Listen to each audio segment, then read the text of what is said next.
Dear friends, today we will see Standard 8, Subject History, Chapter 12, India Gains Independence. Let's see. Direct Action Day. First point, since the demand of Pakistan was not being fulfilled, the Muslim League decided for direct action. Second point, accordingly, 16 August 1946 was declared to be observed as Direct Action Day by the Muslim League. The followers of Muslim League resorted to violent ways. There were Hindu-Muslim riots in various parts of the country. Wavell Plan. First point, in June 1945, Lord Wavell, the Viceroy of India, drew up a plan. Second point, accordingly, some of its provisions were that in central and provincial legislatures, Muslims, Dalits, and minorities should be given proper representation.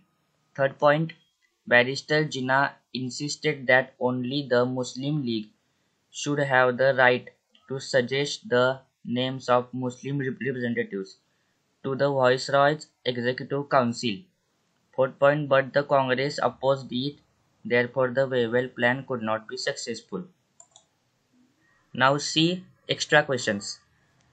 In 1930, Dr. Muhammad Iqbal, a well-known poet, put forth the thought of an independent Muslim state. Barrister Muhammad Ali Jinnah put forth the two-nation theory and demanded a separate Muslim nation named Pakistan. Cabinet Mission. First point, in March 1946, a delegation of British ministers, namely Patrick Lawrence, Stafford Cripps, and A. V. Alexander, put forth England's plan regarding India in front of the Indian leaders. Second point, this is called Cabinet Mission. Some of the provisions in the plan were not acceptable to the Congress. Third point, similarly, there was no provision of independent state for the Muslims, so the Muslim League was unsatisfied. Fourth point, therefore cabinet mission was not fully accepted. The interim government could not work smoothly. First point, Pandit Jawaharlal Nehru was the head of this government.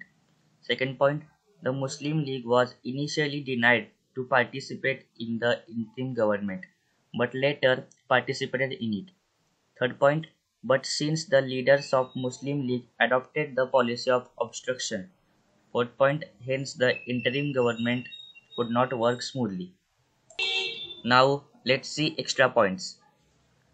On 18 July 1947, on the basis of Mountbatten Plan, the Indian Independence Act was passed in British Parliament. On 15 August 1947, the two independent nations, India and Pakistan, will come into existence. Within 6 months of attainment of freedom of India, Gandhiji was brutally assassinated by Nathuram Godse on 30 January 1948. Indian National Congress opposed the plan of partition. Unity of the nation was the basic stand of Indian National Congress, but the Muslim League remained adamant on the creation of Pakistan. National Congress was left with no option but to accept the decision of partition.